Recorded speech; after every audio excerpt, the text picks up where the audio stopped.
Hello and welcome to part 3 of this very special expert view series on AI. Because that's what everyone's talking about, and we thought we'd have a view on it because we've got some very clever people like Matt here and Tusi here to talk about it.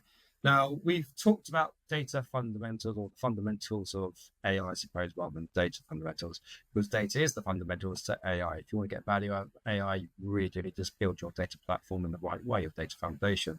Then we moved into sort of aligning the organization around a business case. How do you build out, how do you understand when you need it, what you do with it, how do you get value from it, what does success look like? Part 3, we're taking it on a step. So when do you move from things like, I call it a boxed AI, things like Copilot that comes with your Microsoft 365 or whatever it is you've got. When do you move from that side of things onto custom AI? We all starting to think about now things that are more personal, as opposed to your organization. It's solving problems that are unique to you as an organization.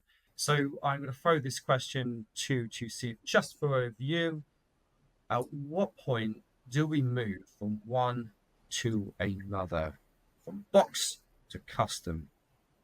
That's going to catch on, by the way, that box AI. In my experience, there are two sort of routes, and I've seen in businesses. One is generally organization starts with, as you call it, boxed AI, the kind of a co-pilots and then moving into Copilot Studio based extensions, which are quite easy to do, low code, no code type scenarios, and then they graduate out from them because the complexity of their use cases, as they continue to, as the adoption increases, will start pushing them into a pro code type scenario. Where you are looking at in a Microsoft world, kind of an AI, Azure AI Foundry, and you are looking for other different models, combination of models, and so on. That's one route. The other route, which I think it's probably is more practical from the business point of view, is that the choice of custom AI or a boxed AI, as you said, is driven by the use case, right? And generally speaking, if you're looking for a differential use case of AI, which is going to set you apart from your competition, and for example, we are working with a large manufacturer who are currently using technical specialists who can scan a map or a drawing, and so they can create a simple code for that they can supply to that organization. Now, how can we replace those technical people, moving them from, instead of actually spending hours to review this map, to actually just review the output of AI solution, the output of the AI solution? That kind of a use cases are differential AI. And generally speaking, differential use cases generally have much higher ROI compared to your boxed AI, as you said. So it's driven by the use cases, and differential AI generally would require a custom component, or a complete custom solution. Whereas the more personal productivity, organizational productivity type scenario would be in that boxed AI box. I'm a simpleton, right? So this is how simple it gets for me, and how much I love AI. The fact is, I spent about an hour just the other day looking for an email which I knew I'd sent with some information that was vital to this particular thing that I was doing. I was banging my head against the wall, could not find it. I've got Copilot sat there right in my M365 right now. Look, just go in there, and I asked it. I'd never used it before in this way. Asked the question, and what have I ever sent an email to this individual with something about what it was? I was bang came up. I was like, it's so simple that boxed AI element still has so much value. I mean, that was I know that's a really simple example. I apologize for that. But when it comes to sort of moving from that simplistic look at AI to more complex, customizable AI elements, Matt, do regulations and the type of industry and type of organization have a part to play in, and whether you can, whether you want to, whether it's even worth doing at all? Yeah, and I think it's important to say that it's not one or the other. I mean, these things will coexist. Yep, good point. But as you start to develop those solutions, and you might be looking at things such as to support product development, I'm looking to maybe use AI that will create multiple scenarios around drug testing and looking at different combinations of elements within those drugs and the different agents that are being used. Now, that can all be done by AI, but how the regulations will impact on what it is that you're actually enabling is going to come down to, I think, to a large extent, what is the oversight that happens from a human to make sure that the results that are coming out from that are very much as they should be, all straight and correct. So that's really where I see that more sort of custom type of technology having a part to play. But as I say, the point is that there is always going to be that coexistence between AI in the box versus the custom AI. Is that so? You mentioned there about that human element. Is that what is such in the Dennis talk about when he's referring to human in the loop when it comes to AI? It's that component, isn't it? What is it? It very much is that human, yeah, because there are certain things that you cannot replace, and this is what we said, in our earlier expert view video. We talked about the nature of work changing.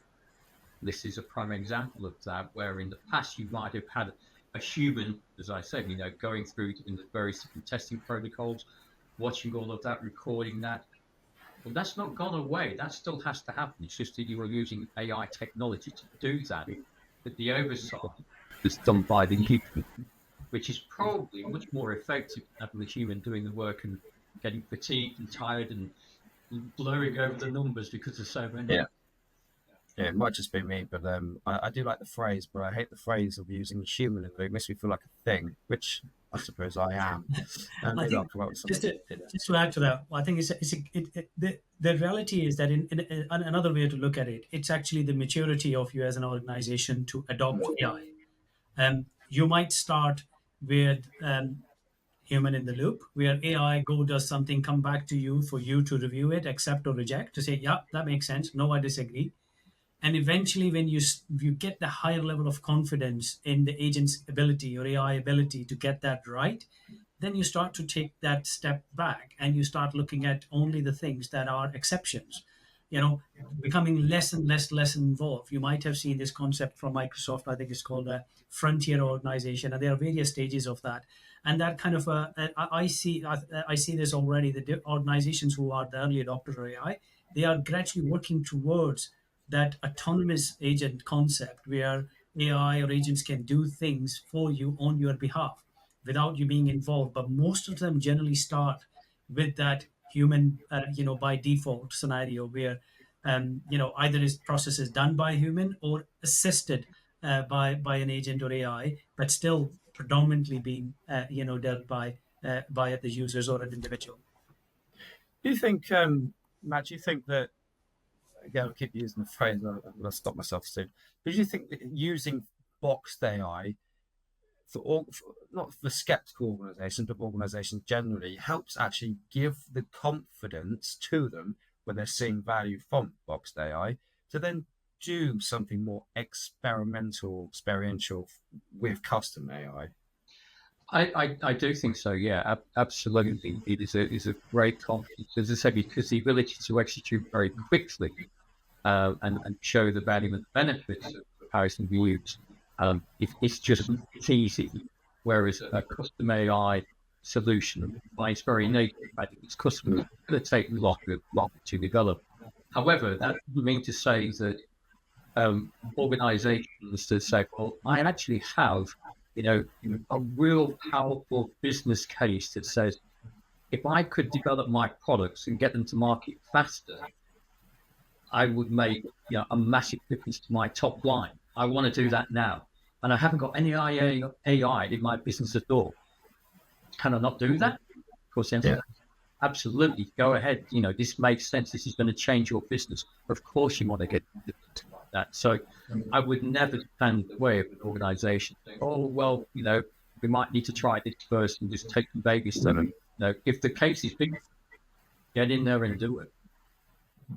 I'm going to try and remember this, but Tusi, if you might remember it better than I, there's an example of a company, I think it's a company called Techion, that are using AI to identify parasites. And I'm sorry for the squeamish anyone eating their lunch while they're listening to this, that identifies parasites within the feces of farm animals. So it's basically it's identifying specific parasites so the animal can be treated before they then become ill. And then obviously when they become ill and they may die, then that obviously affects their stock and they're losing a lot of money, all that sort of thing. The accuracy rate of using their custom AI engine has taken from, I can't remember the stats, 40% up to 95%, within 99%. But it's examples like that where, and I love this phrase, and I will keep using this, you're only really limited by your own imagination when it comes to things like custom AI. That is true. This is a fantastic use case that HSO and our colleagues been part of. The amazing thing there is that not only it from the cost and the business point of view, but animal welfare point of view, which is my kind of as part of this, that because if those animals are not treated in the timely manner, not only the suffering of the animal itself, but the disease spread across the whole herd as well, right? So, and we cut down that particular use case, the time it takes for you to scan and being able to treat an animal from 6 days to like few seconds.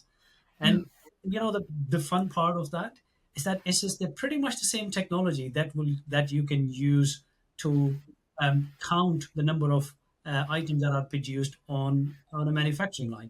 Right?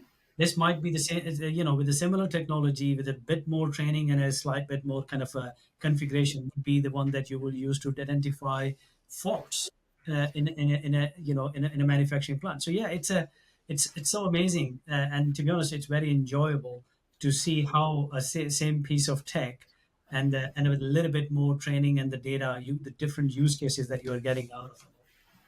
Do you think, Matt, in organizations that you're working with, it's important for, again, taking that idea of you're only limited by your imagination when it comes to AI and using things like custom AI, do you think it requires a different type of people within that organization to look at things in that way? Or do you think it just needs a mentality shift? It's probably a different type of people, I think. What we do see is the needs from a technology standpoint are probably higher than AI. If you've got an organization that is essentially saying, look, I need to create my own version of a large language model, then the creation of that, the training of that, that takes resources in order to do that. And that's a different shift in terms of the profile of people that you would have to, as I say, in comparison to sort of boxed AI. I don't think it takes a huge leap in imagination, because whether you've got a business case that says, I want to improve the productivity of my salespeople, or I want to bring products to market faster, they're not big leaps in terms of imagination, but obviously how we go about delivering that and solving those problems, the way that we apply the technology is a lot different. And therefore, the types of people that you might want to be involving in your organization can start to change. Okay, that makes sense. And Tusi, so you're an organization that's now decided to make that leap from, I'm getting lots of value from things like Copilot, and I want to actually now start to do some more interesting things. What advice would you give to those organizations that want to make that next step, that big step in what it is they're doing now, what there is, again, value from AI? To be honest, my advice won't change. So even if you are starting your first little tiny AI use case, or you're going big bang with a massive differential AI use case, pick the use case that is aligned with the business strategy.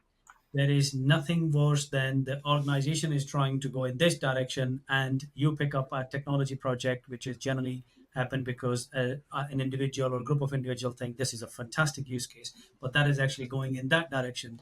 So you can see the challenge there. You're going to less likely to get that funded.